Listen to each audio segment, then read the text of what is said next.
Hello, and welcome to our very special Halloween presentation here at ATV. I'm joined here by one of the most frightened groups of people in the earth. Here we have the New York Jets fan who this weekend had to go through the absolute sheer terror of watching his team crumble, nearly get destroyed by the notoriously, terrifyingly horrendous Cleveland Browns.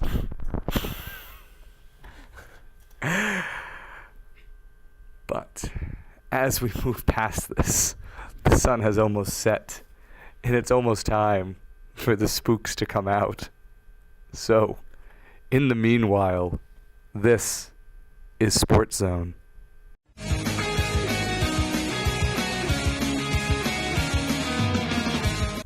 Hello and welcome to another edition of SportsZone. This is our Halloween costume episode. I'm joined on Studio 90 by Vikram and Jessica, and we're going to start talking about the Barclays Premier League, which is really congested at the top, especially after this past weekend. But a team who's sitting in fourth place and is red hot right now after they've switched to the 3-4-3 formation is Antonio Conte's Chelsea. So Vikram, they were victorious this past weekend. Eden Hazard scoring more goals, Diego Costa scoring a lot. What do you think has been the key to their sort of revival the past 3 or 4 match days? Hazard finishing is up, scoring more than last year already. But yeah, I think the three defenders back has always been Conte's strength in Italy also. I think the whole composition of the side, you see the energy of Conte during the game, and that translates into the players. And Hazard has a more free role now in the center than the wing, so he's able to move around. And Costa has been in brilliant form. Moses, as we all discussed before, that he's transformed to a right back and he's playing so well, right wing back. But yeah, everything is working well for them. Even David Luiz surprisingly has been playing really well. So it's all good for Chelsea as they have not conceded in the last four matches. I don't know if it's going to continue, but right now it looks really, really good for them. Yeah, Antonio Conte really working the team there, getting them to play how he wants to. The formation is doing really well for them, and they are definitely in contention in the early season, playing really, really well.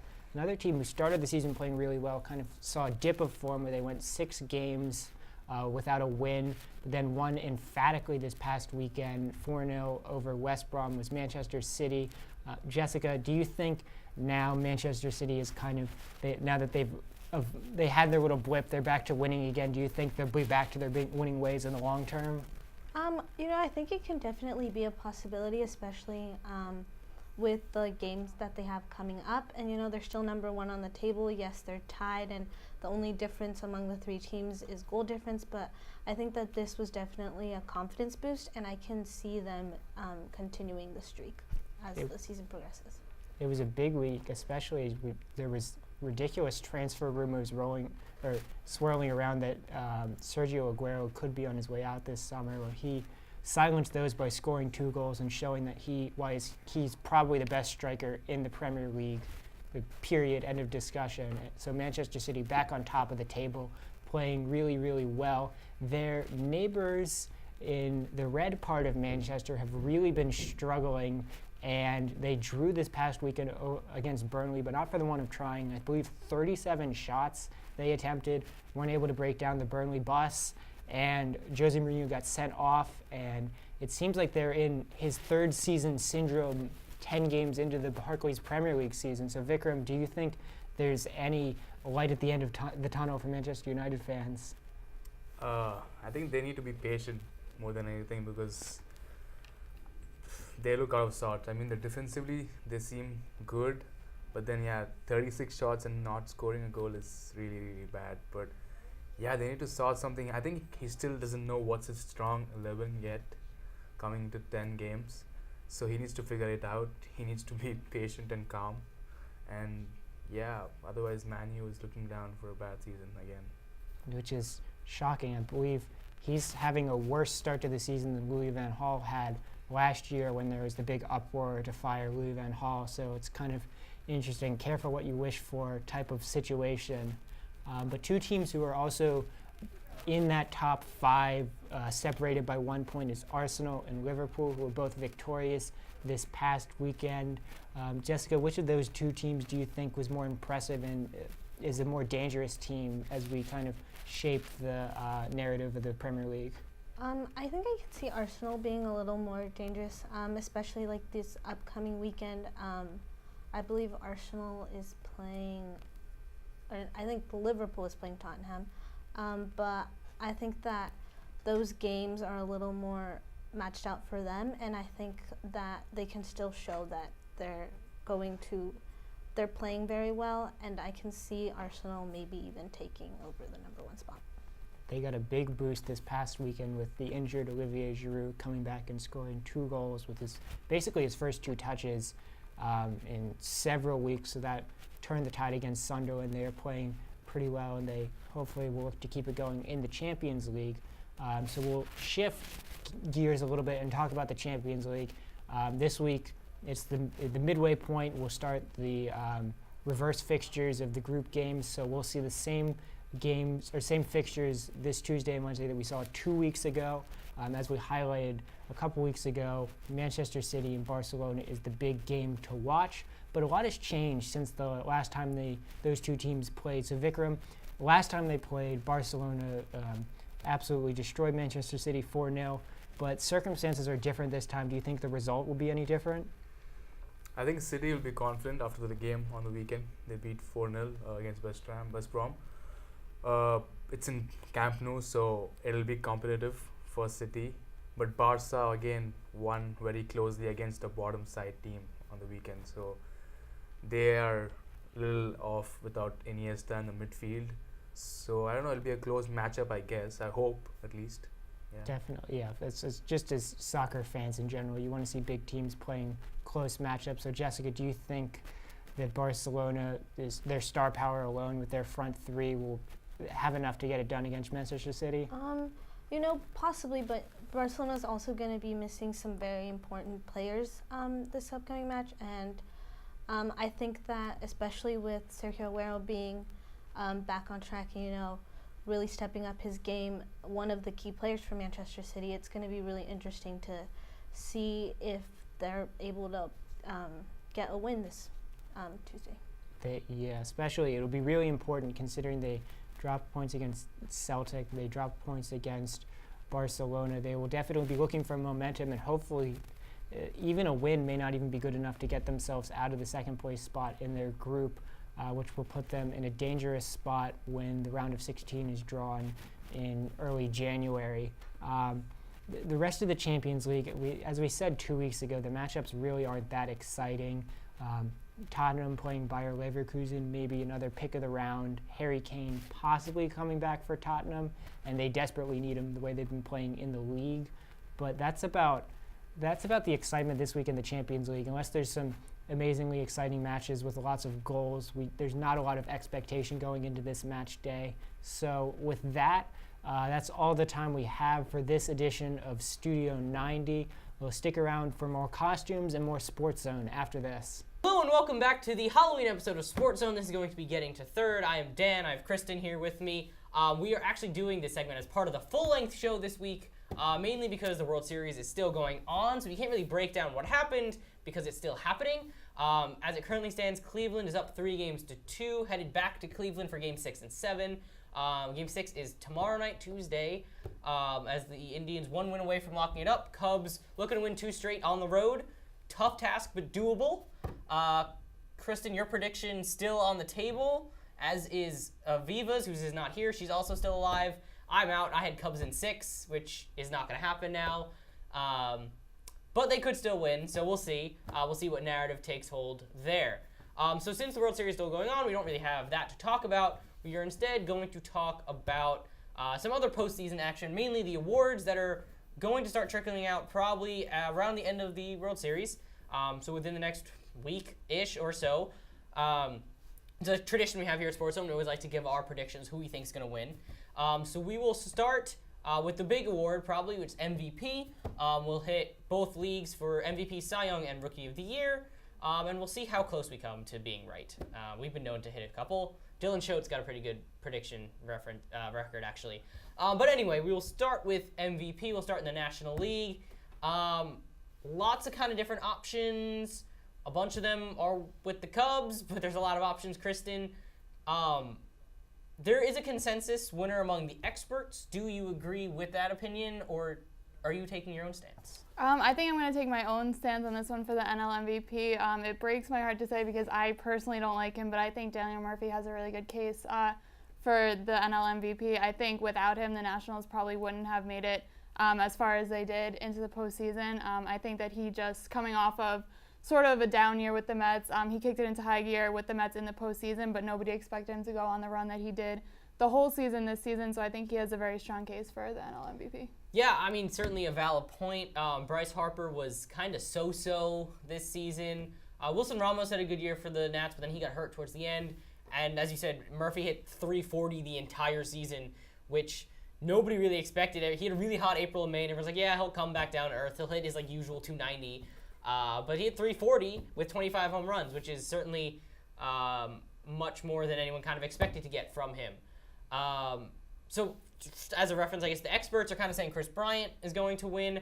I also don't agree with that opinion. I just think the Cubs there's so many good players on the Cubs that it's unfair to pick one as the most valuable. I think if you removed Bryant, they would still win 95 games just because of everyone else that's on that team. So to say he's the most valuable player, I don't think is accurate. He's a fantastic player, and I'm not trying to take anything away from him. It's just the team is so good that I don't think he can be called the most valuable player. My prediction is almost certainly going to be wrong, but there's a player that I think deserves the recognition for it. That's Nolan Arenado. He plays on a really bad Rockies team, and they haven't really made any noise in years, but he's one of the best players in baseball, and he's certainly the best player on a bad team, and I think he deserves a lot of credit. He's one of those guys, he'll hit 40 home runs, 100 RBIs every year, and nobody ever really talks about it.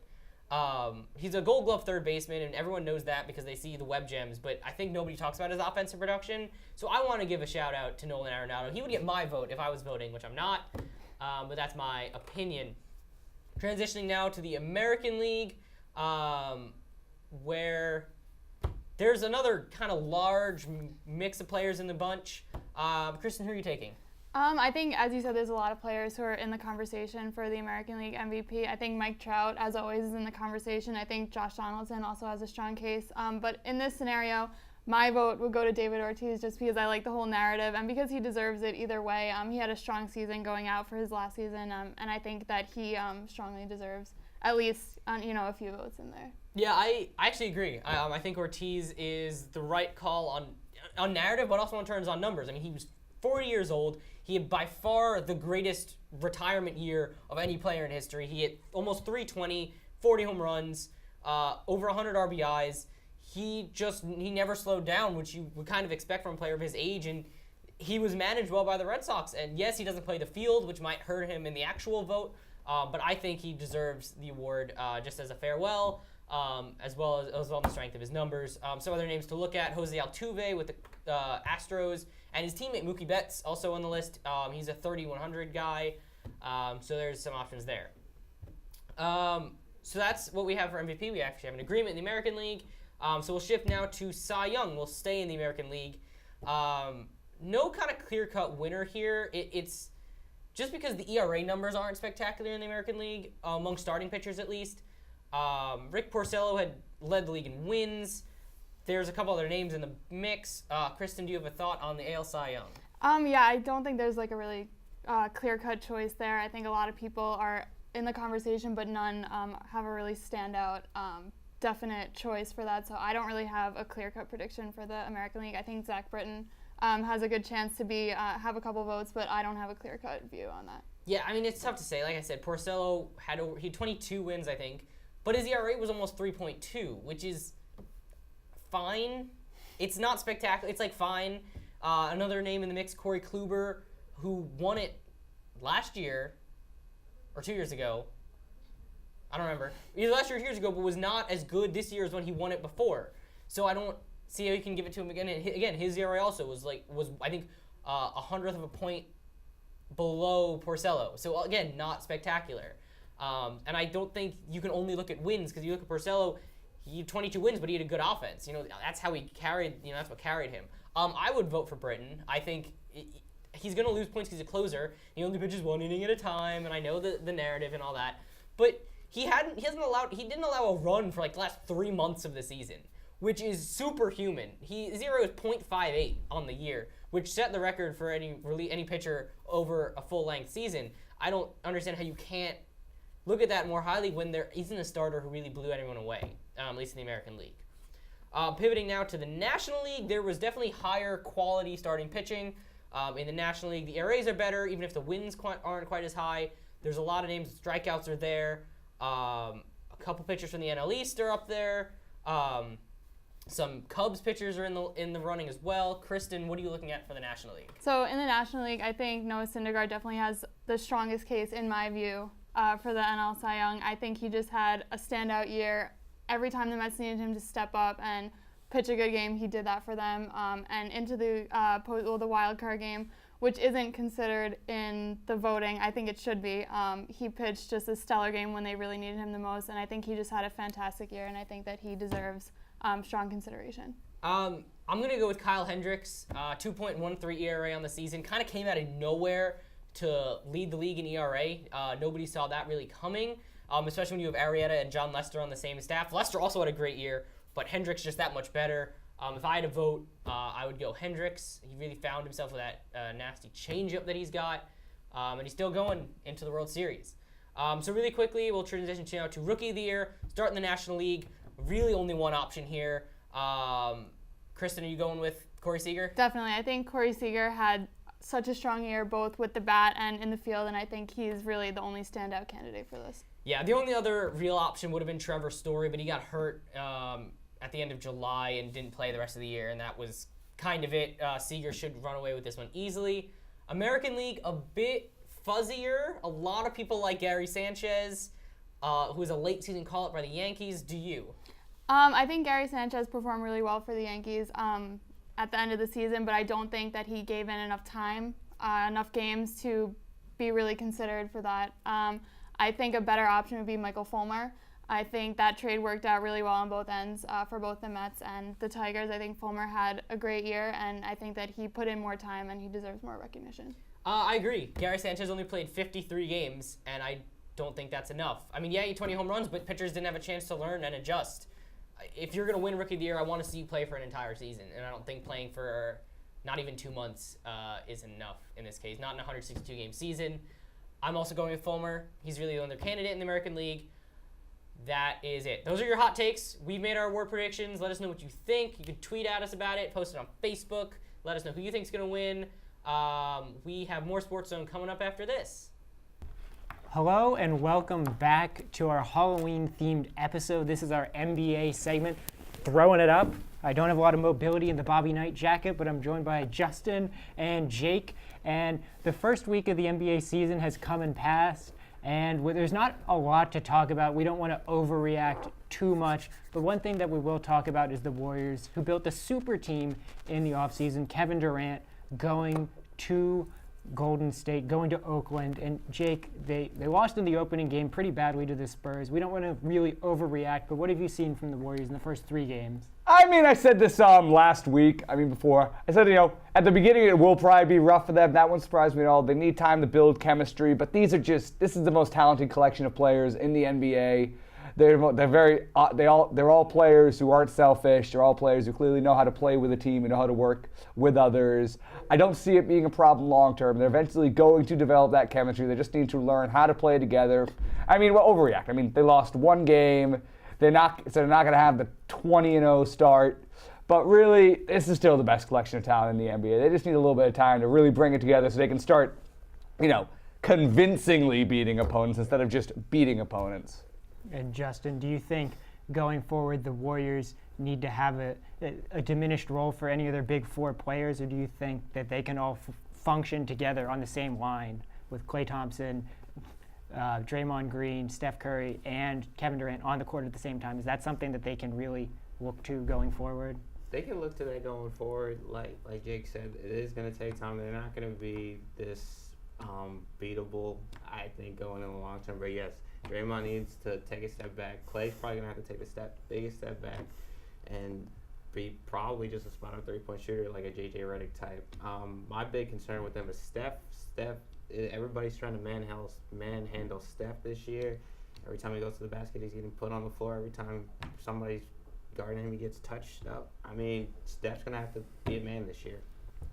They definitely are the marked team when they became the big villain of the NBA, getting the big free agent in Kevin Durant, and they will be expecting him to put up big numbers going forward. But somebody who did put up big numbers in the first two games and seemed trapped in the purgatory that is New Orleans is Anthony Davis. Jake, I know you're very high on Anthony Davis. What's your take on his start to the season and his prospects in New Orleans?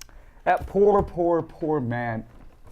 Anthony Davis is a player who I still believe in 2 years, 3 years, and I thought he would be by now, but I do believe that after a certain point, he'll be considered one of the top 3 players in the NBA, if he's not already. He has all the talent. He's one of the most talented young players in the league, and he is trying so hard. The first 2 games, he put up over 50 points. The Pelicans, their roster is just so poor. I think they're starting 2 undrafted players right now. Why did he sign that contract? Like, I feel very bad for that man. He's locked in there till, I believe, 2021. He's making money. You know, you feel good from that he's making money, but he's a player who he needs some help. He needs a lot of help. I don't want to see him waste away his prime years. He's a talented player. Every offseason he works to improve a new part of his game. We're seeing the fruits of that labor for him, but not as a team. They will continue to struggle in the Western Conference as he sort of carries the load. Another player who's a little bit liberated and carrying the load for his team would be Russell Westbrook in Oklahoma City. Had back-to-back triple-doubles in 2 of Oklahoma City's first 3 games. So, Justin, do you think this is going to be a sign of things to come? Russ just being Russ every game, going off, doing everything? Oh, absolutely. This boy is coming to eat, and he's eating, man. 50, 13, and 16 rebounds? Oh, my God, this dude is coming to play. He's loving not having KD. He loved being able to touch the ball because in that game, he shot 45 shots. Victor Oladipo was second with 20 shots. Everybody else after that had 7. Russ is loving this, and he's going to continue to put up these numbers. He might be the first player since Oscar Robertson to put up a triple-double in the season. But I don't expect him to win MVP. That's interesting. That's a hot take there. Russell Westbrook, we kind of saw it the past couple years, loves to have the ball in his hands. He's dynamic in the open court, loves to shoot the ball a lot, and with the talent of players that Oklahoma City has, if they want to go to the heights that they possibly see their franchise reaching, he's going to have to be instrumental. Those are 2 big players. Jake, was there anybody else in the opening week of the season, opening couple of games that you saw was a standout performer and maybe will be somebody to watch going forward? I mean, I guess the player who's been performing probably higher, at least my expectations, has been Jeremy Lin with the Brooklyn Nets. The Nets have been far more competitive this year than you might have assumed. They're 1-2 right now, but they've been competitive in every game that they've played. And I mean, with Jeremy Lin being their best player who doesn't need a rest day every game and a half at 28, it's always fun to watch Jeremy Lin perform. It's always fun to watch him have some fun. So he's been a fun guy to watch. Yeah, they'll be. Presumably, Brooklyn will fall off the pace a little bit, and it'll. They've been competitive though. That's all. The pick's going to Boston. So. They can watch the 4th quarter. It's probably a Nets fan. Yeah, the New York basketball just as a whole is a little bit down at the moment. The Knicks have been okay. The Knicks maybe have been okay in the early going, but that's definitely not where the power in the East lies. The power in the West has lied the past couple, or at least the past decade and a half, in San Antonio, and now with Tim Duncan being gone, the mantle is firmly on Kawhi Leonard. It is his team now. Justin, do you think from his performances in the first couple of games, he's ready for this being the guy in San Antonio now? Kawhi Sugar K Leonard is going to be the MVP this year because he's just manhandling people on the defensive end. He stole the ball from Tony Allen like it was his, and he took it and he dunked it right on the dude. The dude looks like Kobe. I don't know if he's worked out with Kobe, but he's playing like Kobe, and he's taking over games. I've never seen Pop call an ISO for somebody in the middle of a game to end it, but Tony Parker had the ball on top of the key. Kawhi was standing in the corner, and Pop was about to scream bloody murder like Bobby Knight, throw a chair on the court, and Tony Parker didn't give the ball to Kawhi, and Sugar K delivered in the clutch. So, yes, it's Sugar K's team. That'll be interesting. The Spurs and the Warriors have had some good battles down the year. We would presume that they will have battles at the end of this season, but we really don't want to overreact. It's just been 3 or 4 games in this season, and we were just kind of drawing at strings, looking at players who had big first couple games, but we don't want to scream murder and say that the ship's sinking or some teams are doing phenomenally 3 games into the season. So we'll leave it at that. We threw it up this week. We'll catch it and see where it lands next week. That's all the time we have this time. Stick around for more SportsZone after this. Hello and welcome to Going for Two, our NFL segment. I'm your host, Jake Elmsley, and I am joined here by Vince Salandro and Justin Sims, and we're going to talk a lot of NFL today. Week 8 has just passed. The Monday night game's still tonight with the Vikings and the Bears. And I suppose, because we want to be topical, what are you expecting from this game, Vince? I'm expecting a big bounce back for the Vikings. They lost their first game, went into the bye. Maybe they licked their wounds a little bit, and we will just see further how the Bears are just trending in the wrong direction. Brian Hoyer's been putting some good numbers in, so maybe you can, if you're a Bears fan, you can take solace in the fact that he's putting up quality numbers, but I think this is going to continue the trend of just terrible games on Monday Night Football. I've got to agree with that. There's been a trend this year for the interesting games being the Sunday night games as opposed to the Monday night games. But anyway, now that we're done pretending that we're interested in that game, let's move on to what were you interested in that happened this week, in Week 8? I would have to say the Sunday Night Football game, as you mentioned, they've been pretty good. It was Dak Prescott against Carson Wentz, 2 rookie quarterbacks showing off. The Eagles got the early lead, but then Dak Prescott leading them back and then leading them in overtime. A big drive on the opening drive of overtime, converting 4th downs, then getting the game-winning touchdown to Jason Witten. I think that, well, it solidified the Cowboys obviously as a threat in the NFC East, but I think it really furthered and backed up their performance against the Packers last week that the Cowboys really are a team to be reckoned with this year. No, I got to agree with that. I said going into that game that it would be a game that really plays a lot into what the seeding will be in the NFC this year come playoff time. And fun fact, Jason Witten today catching the game-winning touchdown pass on overtime in the start to let him break the record for most starts by a player on the Cowboys. So congratulations to Jason Witten, one of the most professional players in the league. Anyway, Justin, what's some interesting things that you drew from this week in the NFL? The Raiders, man, the Raiders. Derek Carr's an elite starting quarterback. He threw for 513 yards, 4 touchdowns, no interceptions. I don't know. The Raiders are 6-2. They're making a play for the division title against the Broncos. I really think next week when they play the Broncos, they'll have a really good shot at winning.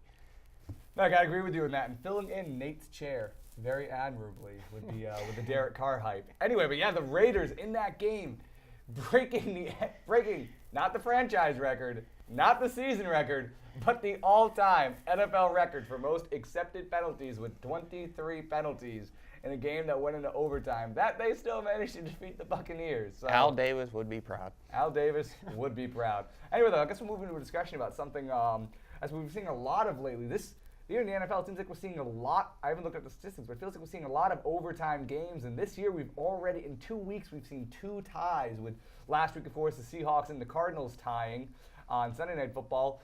And yesterday in a London game, the Bengals and the Redskins tying once again. And we've seen most of these games have had to do with another trend that we've been seeing this year, kickers seeming to miss a lot of very easy field goals. And both these ties coming from both kickers missing game-winning field goals.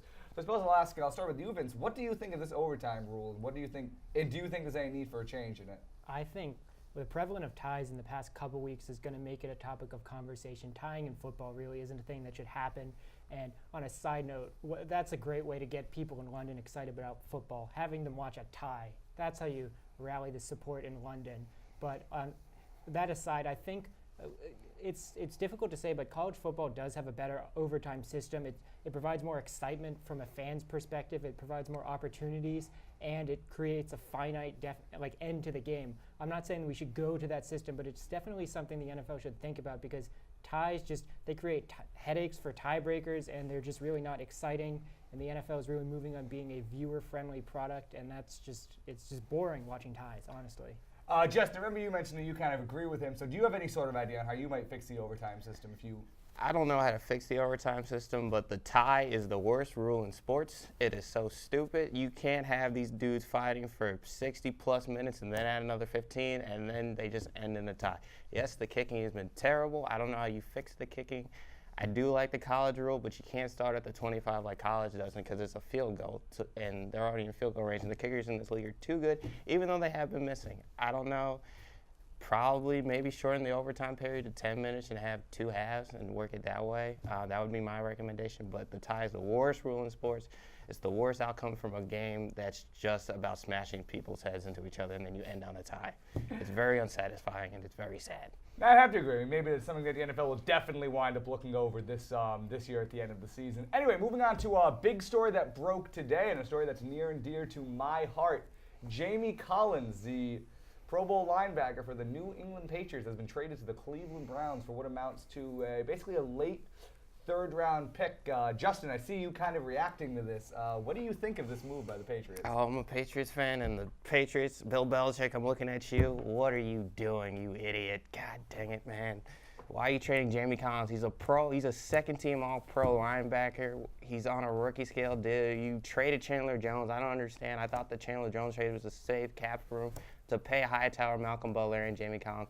I don't know. You got a third-round pick for him. It's not the worst thing, but he was a second-round pick. I just think it's terrible, but Bill knows best. Well, the way I look with these kind of moves is usually I do find if a player of this quality is somebody getting traded, it usually means that there must be something going on behind the scenes. So we'll have to wait in the next couple of days to see if anything comes out that maybe Jamie Collins, who seems like a very professional player, doesn't seem like somebody who really caused much trouble. Maybe there was some sort of a rift in the locker room or something. But that kind of does come to a Patriots defense that's been underperforming the last couple of weeks, even with all their talent. But something will have to come out. It wouldn't be usual from the traded player of this caliber, unless, of course, there was some kind of personal discourse going on in there.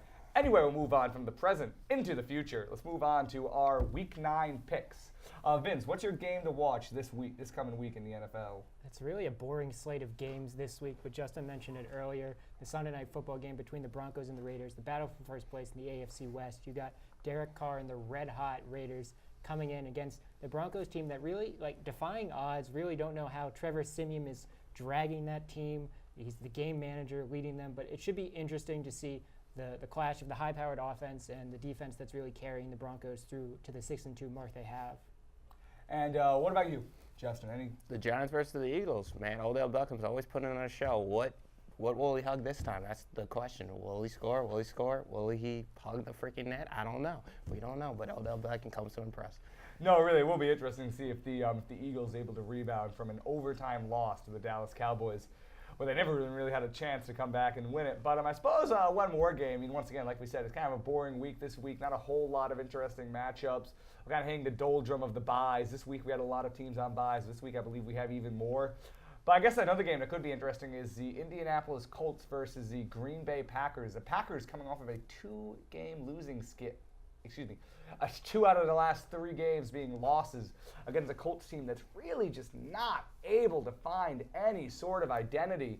It'll be interesting if Andrew Luck is able to carry them over the Green Bay Packers, or if, once again, if he is just doomed for the rest of this year, just take a beating until the end of it and then take all the blame. But I suppose those are really the interesting games this week. And so before we get into our last bit here, I suppose we'll talk about 2 interesting notes that come very much, that go together very well. We have had 2 retirements in the last week or so. We've had actually 2 great all-time Texan players, Andre Johnson and Arian Foster. Andre Johnson announcing his retirement today, saying that he doesn't want, that he's kind of just lost a passion for the game. And Arian Foster retiring in sort of the same way, both being aging veteran players who kind of found themselves low on depth charts on on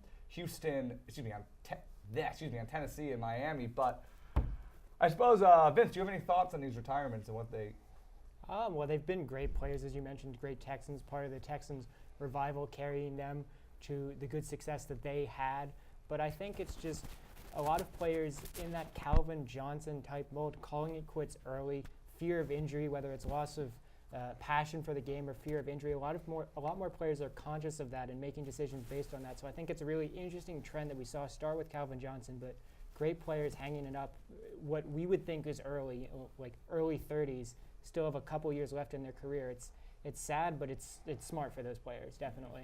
All right, anyway, though, with that over, as I've mentioned, we are now about to conclude Week 8, which means that we are officially at the halfway point for the NFL regular season. So for all you Browns fans, we are almost halfway there. Anyway, we're going to be moving into something that we love to do to fill time on all sorts of sports media. We're going to be doing mid-season NFL awards. I suppose we'll start off with this. We'll start off with Defensive Player of the Year at the midway point. Vince, who would be your Defensive Player of the Year? It's the man who got the big contract in the offseason for me, Von Miller. He's kicking everybody down, taking names, and just getting the job done for Denver. The defense is doing phenomenally well. I think it's kind of a boring choice, and it doesn't really add to the discourse of this segment very much. We know Von Miller's a good player, but I think it's the easy answer, and I'm going to go with it. No, especially in a league with J.J. Watt not playing. I mean, it becomes even easier. But Justin, do you have anybody different to add, or do you? Well, yes, Von Miller seems to be the easy answer, but my outside choice is Marcus Peters. That dude is a pick machine. He's a lockdown corner, and the ball always seems to find him, and he's the reason that the Kansas City Chiefs are staying afloat in that division. Absolutely. Missing Justin Houston. He is helping that defense stay dominant. But one player, a guy who's always forgotten all across the world, Aaron Donald on the LA Rams. He is a player who every year just doesn't quite seem to get respect that he deserves. He's a D lineman. He's not a flashy position, but he absorbs double teams. He absorbs triple teams. He is one of the best players in the NFL. And Aaron Donald just continuing right where we left off, even on a Rams team that's underperforming and doesn't have the fearsome front seven that it's had the last couple of years, at least performing up to that sort of level. Anyway, I suppose we'll move on to the other side of the ball for Offensive Player of the Year. Who would you say who would you have for Offensive Player of the Year? I would say going in a different direction than maybe you would expect, but I would say Matt Ryan. He's leading the NFL in passing yards and passing touchdowns. The Falcons have a high-powered offense there. They're very fun to watch, and they've been doing a lot better than they have in recent years. And Matt Ryan, he's showing shades of Matty Ice in years of past, and showing that his first year wasn't really an anomaly. He's working back, and he's having a great year so far. The question with him will be whether he can keep it up, because the Falcons have collapsed over the past couple second halves. So he'll be one to watch, but tentatively at the moment, he's playing phenomenally. Absolutely. And Justin, any? I'm going to continue my Raiders love and say Derek Carr. Derek Carr is playing like an elite quarterback, and he's putting up incredible numbers, and I think he has a really good chance to be MVP this year. I can't disagree with that. I mean, Derek Carr, the Raiders were a team that the defense, after the free agency they had, was expected to be dominant. Derek Carr not have to carry the team so much. He's been doing even more of that this year, even as the Raiders defense has pulled themselves out of a league historical worst start. But definitely for me, for Offensive Player of the Year, God, there's so many talented players. It's hard to pick an Offensive Player of the Year without picking your MVP also, but I suppose, I guess another player, going off of what you said, Vince, Julio Jones. I mean, if you want to talk about, it's hard to kind of, when you have two players who are both playing at that high level, to say which one is more valuable, but really Julio Jones has been absolutely dominant this season, as of course anybody would expect. I mean, Julio Jones is a top 5 receiver in the league, no matter who you ask, but Julio Jones has really been a huge cog in that Falcons revival that they've been having this year. I mean, besides the 300-yard game, he's just been dominating every opponent he's gone against. It's been very fun to watch. But I guess before we go on to the big top, I suppose we'll go on to rookies. Who would you say would be your Rookie of the Year, both offense and defensively? I think we talked about him early in the show. That's Dak Prescott with the Cowboys. He's playing way above expectations, and he's having Cowboy fans really question whether they want Tony Romo to come back into that starting role. He's performing at a very high level, above what we would expect a rookie learning a new system to be, but he's taken Dallas by storm for sure. And on the defensive side of the ball?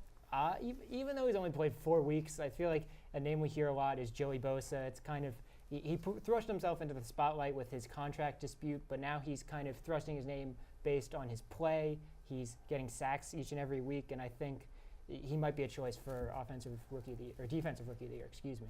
And you, Justin, who do you have on both sides of the ball for your Rookie of the Year? Well, defensive side is definitely Joey Bosa. He's made an immediate impact and kind of changed that Chargers defense, and they're starting to trend in the right direction. The question is it too little too late as the season hits the halfway point? But for me, it's going back to the Dallas Cowboys. It's Ezekiel Elliott. He's allowed Dak to be Dak Prescott and not have to worry, because he's carrying it for a historical pace. He's about to, I think he's going to break Eric Dickerson's rookie rushing record, and he's the reason that Dak has looked so good. No, absolutely. Good answer. I mean, the Cowboys definitely, they keep going in this direction. If Jalen Smith can return, this might go down as one of the best drafts for them in the history of the entire franchise.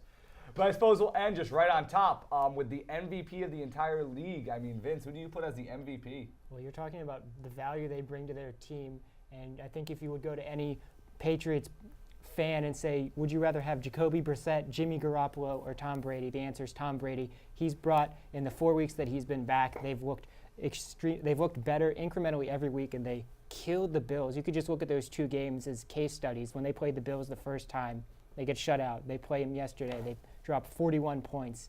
I really hate to say it because Tom Brady is not one of my most favorite players in the league, but I believe I've got the number incorrect. But they are performing phenomenally well, and Tom Brady, it's a boring answer, but he's doing Tom Brady-like things. No, I mean, absolutely. Been leading the league in every category in the games he's been back. It's hard. It'll be an interesting case at the end of this year if seeing if these other quarterbacks who's competing with kind of continue. And I say quarterback. I don't say MVP candidate. I say quarterbacks. Anyway, though, Justin, who do you have as your MVP candidate? Well, Vince mentioned him as a defensive player of the year, and I think Von Miller. Von Miller is just a disruption waiting to happen for the Broncos. And as that defense goes and as he's go, that team's able to win with Trevor Siemian starting the quarterback. So I give it to Von Miller, even though I love Tom Brady.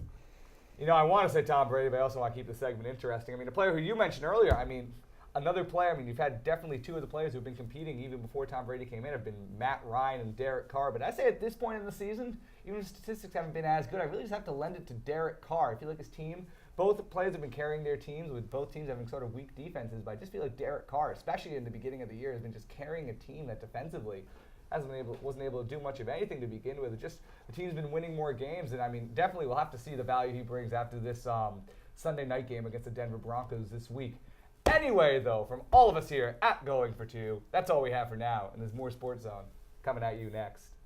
Hello and welcome to the Galleon and the Gridiron, our fantasy segment here at Sports Zone. My name is Jake Elmsley, and I'm here to give you all the tips, tricks, secrets, and skills you need to win in your fantasy league in Week 9 and beyond. Anyhow, let's get into the meat of things. We are in the second edition of Bye Week Hell. We have another 6 important fantasy teams on byes this week. You have the Bears, you have the Cardinals, you have the Bengals, the Patriots, the Texans, and the Redskins, all on byes this week. Very significant players. But I'm here to give you some players who you might be able to add this week to help you kind of mitigate those losses. Players who are low-owned and players who hopefully will be able to give you help. The first player who definitely helped me this week, who I had a little bit of an emotional turmoil with using, but once seeing how that game was going, I felt no problem. If LaShawn McCoy remains injured with a hamstring, which can usually be a very finicky injury, especially for smaller, quicker running backs like LaShawn McCoy, a player to add might be Mike Giselle. A lot of players are very worried after last week when he didn't quite have the success I thought he would in the second half when he was able to come in and fill in for LaShawn McCoy almost entirely by himself. But this week against the Patriots with a very good run defense, he was able to post 85 yards and a touchdown and was clearly the starter in that backfield. Even with Reggie Bush, he did put up fairly significant receiving numbers. So definitely look to add him if LaShawn McCoy is unable to start. And hopefully, with your luck, you'll be in a league with people who are hesitant to add him, thinking that LaShawn McCoy will come back. Anyway, another player to add, and a player who's near and dear to my heart after helping me win my league last year, is Tim Hightower. Mark Ingram this week was benched after having some fumbling issues in the first couple of quarters. And Tim Hightower, just like last year, was able to come in and fill in admirably, having over 100 passing yards on about 26 carries and was able to be very successful. Anyhow, though, another player who has been being very successful lately, who's still low-owned, is Cameron Brates, who continues to have success with Jameis Winston throwing to him with Vincent Jackson out, kind of taking over that big-bodied receiver role opposite of Mike Evans in that offense. Anyway, though, big stories from this week. I'm seeing a player who's been emerging who, after getting off to kind of a slow slump, who's been able to be performing very well, has been Amari Cooper, who even after having some rough patches the last couple of games has been performing at an extremely high level. Anyway, though, outside of all of that, the players you're going to be facing on byes this weekend, it will be tough. But as long as you heed my advice, you'll be able to succeed in a very, very successful fashion. Anyway, though, from Galleon in the Gridiron, that's all I have for today. And there's more Sports Zone coming at you next. Hello and welcome back to Sports Zone's Halloween special. I am Dan /Sorcerer Mickey /The Flash, and yes, I know I'm crossing the streams here because Disney owns Marvel and the Flash is a DC character, but that doesn't matter because it's Halloween, so I can do what I want. Anyway, this is going to be our AU Athletics, AU Insiders panel, where I'm going to recap everything that's happened in the last week or so in AU sports, because this is ATV after all, and we should give some love to our local sports teams, our hometown teams here. So anyway, kicking things off. Volleyball. I'll start with volleyball because the big story of the week, head coach Barry Goldberg recorded his 700th career victory over the weekend. That was on Saturday in a sweep against Army West Point. So big congratulations to Coach Goldberg on his 700th win. Kind of just cements what we all already knew, is that he's one of the best coaches in the business, arguably of all time, when it comes to volleyball. So big congratulations to Coach Barry Goldberg as the volleyball team continues to roll through the Patriot League, now 13-0 in conference play. And I figured it out what it is. I don't give them enough time on here, and I say that every single week. But the fact of the matter is, they're hard to talk about just because they are so good all the time. Because there's nothing ever new. When they win, it's just old news. So what is else there for me to say other than that they won? So the fact that we have a milestone victory, at least it, gives me a reason to kind of expand on them and talk about them a little bit more, which is nice. Anyway, shifting over to outside field hockey, that big matchup against BU was on Saturday. It was actually a really good game. BU came in ranked number 14, AU number 20. BU actually won that one 2-1, so they've locked up the number 1 seed in the tournament.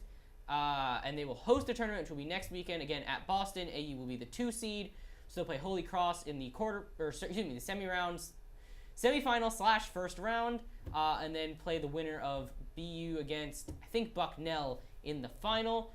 So high likelihood that we'll see an AU-BU rematch in the conference championship game, the same as we saw last year, actually. So keep an eye out for that next weekend. Moving over to soccer, AU men's soccer, a commanding 3-0 victory over Holy Cross on Sunday, which locked up either a 1 or a 2 seed for them in the conference tournament. They'll have to go down to next weekend, or the final weekend of the season, to determine their actual spot. They remain 2 points ahead of Loyola, who also won this weekend. So if AU wins next weekend, guaranteed the number 1 seed and to host the tournament. Otherwise, it gets a little complicated. They'll need some help from Loyola. Loyola will also have the early game, so if Loyola either draws or loses, AU will also have locked it up without actually needing to play. Because I think AU has a 7 o'clock kickoff up at Lehigh next weekend. Loyola, an afternoon game. So that could be decided before they even play, but that's what's at stake there. Either way, they'll have a bye in the first round, which is very important, either in terms of travel or just in terms of resting up and getting ready to play. Hit field hockey. Women's soccer ended their season also at Lehigh over the weekend. That was on the road because everyone else was home. We don't have the facilities to host all 4 teams at once over the weekend. So they're on the road. I think they lost 1-0. A tough season for them, but, progress going forward, I guess, which is, what you say every year. But, yeah, hopefully be better next year and come back strong. There's some young talent there, a pretty large freshman class from this year, and if everyone's back healthy, that's a big key. Crushed by injuries this year, so kind of unfortunate, really, more than anything else. So if everyone comes back healthy next year, maybe some chance to make some noise. That is all I have this week for AU Athletics. Volleyball still going conference play. They've got a couple more weeks of that left. As I said, men's soccer wrapping up next weekend before the conference tournament, which might be here, which will be cool. Field hockey will be done next weekend, hoping for an NCAA tournament berth, which would be nice. That's all we got for the AU Insiders panel. We got more SportsZone coming at you next. Hello, and welcome back to the last bit of SportsZone for your day.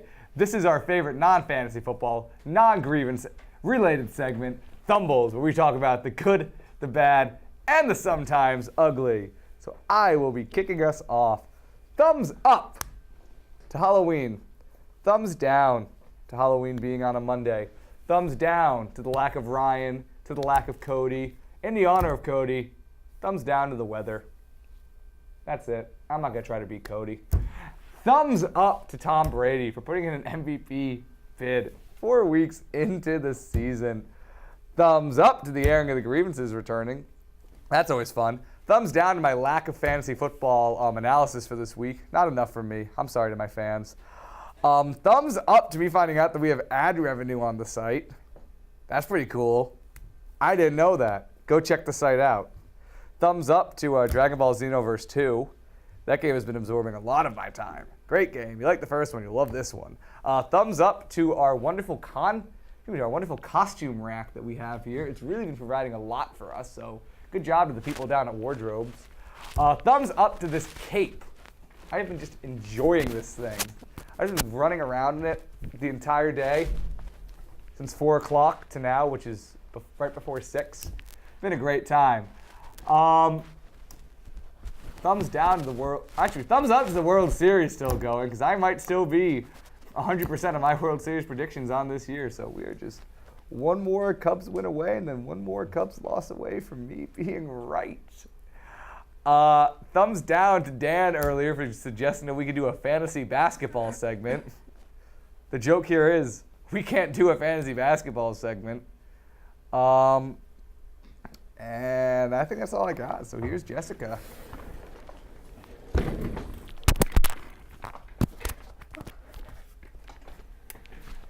That was okay. I was stuck. Thumbs up to the Seattle Sounders winning yesterday against Dallas. So next game is Sunday. Hopefully we can make it to the finals. Thumbs up to the weather because it's kind of being weird, but I like it when it's cold, so that's nice. Yeah, I can't really think of anything else. So here's Vikram. So thumbs up to Halloween and all the costumes here. Thumbs up to the weather because I love cold weather too. Thumbs up to soccer all over the world. Thumbs up to Chelsea, who've been playing really well. Thumbs up to Real Madrid, who have been top of the table and playing really, really well. I don't think I have any thumbs down, and that's all I've got for you now.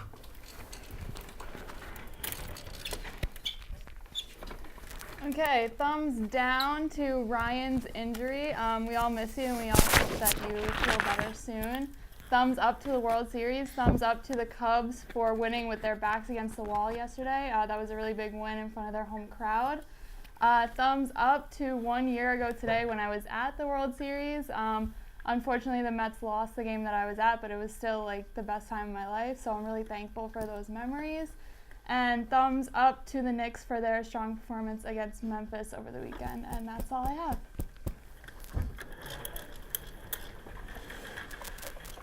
Hi, everybody. Thumbs up to Halloween weekend. Thumbs down to this probably being the only time I'm going to wear a graduation hat with the semester going the way it is. Thumbs up to Russell Westbrook dominating. Thumbs down to his teammates because they're not going to see the ball. Thumbs up to the Nets because they're playing really well for some reason. I don't know how. Thumbs down to Brooker Lopez because he's 28 and resting.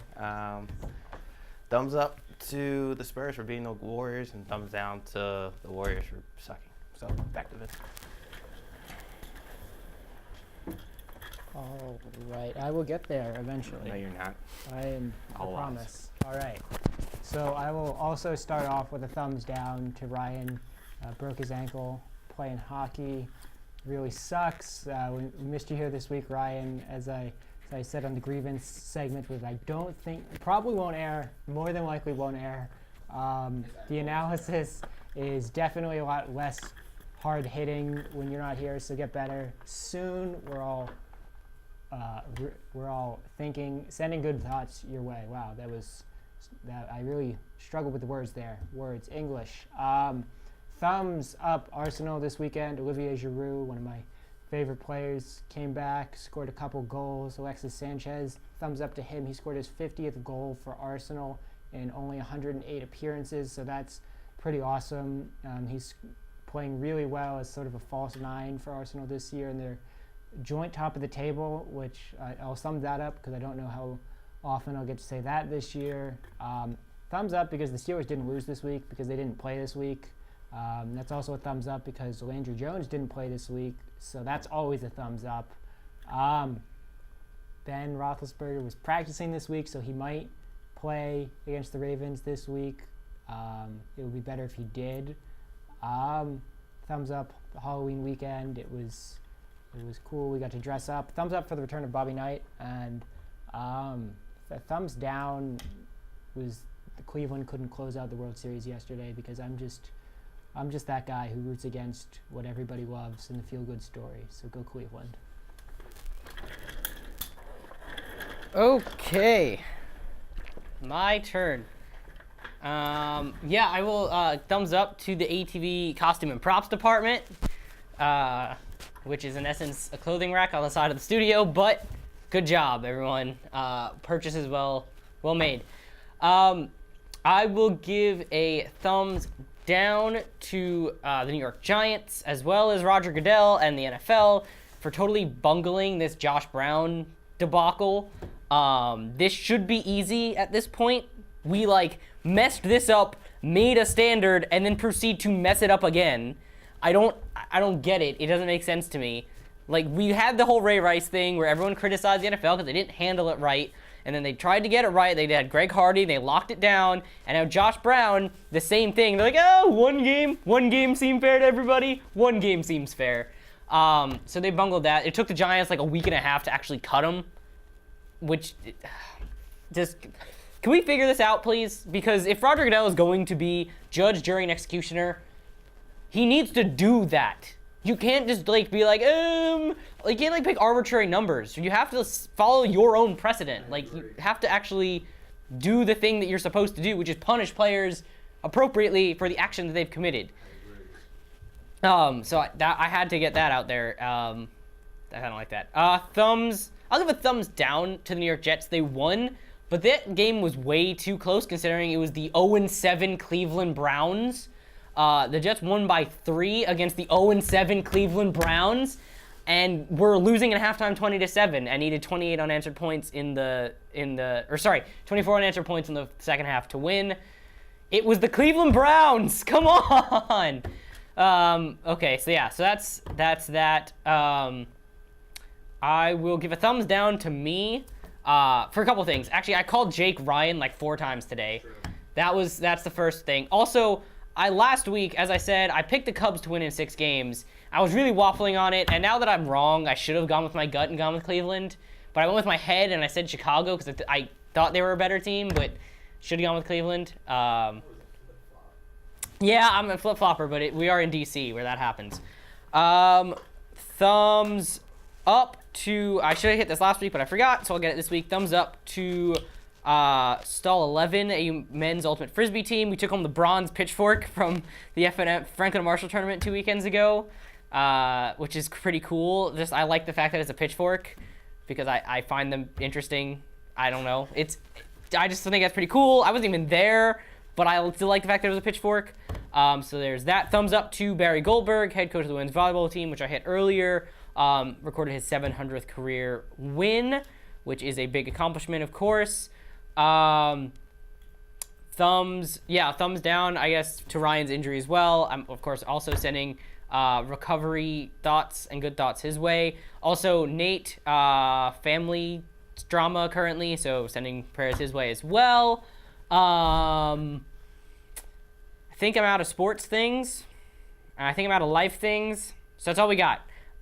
Thank you to Vince, Jake, not Ryan, Jake, Kristen, Jessica, Vikram, Justin. Oh, thumbs up because Justin's been coming around the last couple weeks. That's always nice to have someone new. Aviva's in the back. Cody Cohen was here. And that's everybody for this week. I am Dan. Our poll from last week, the majority of people said they think the Cubs are going to win.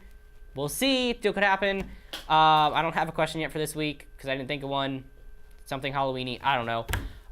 Anyway, for all of us here at SportsZone, have a happy Halloween, and we will see you next week.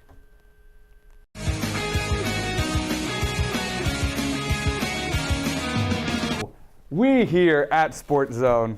Damn, I don't even have my mic on. Okay, we're recording in 5, 4, 3, 2, oh.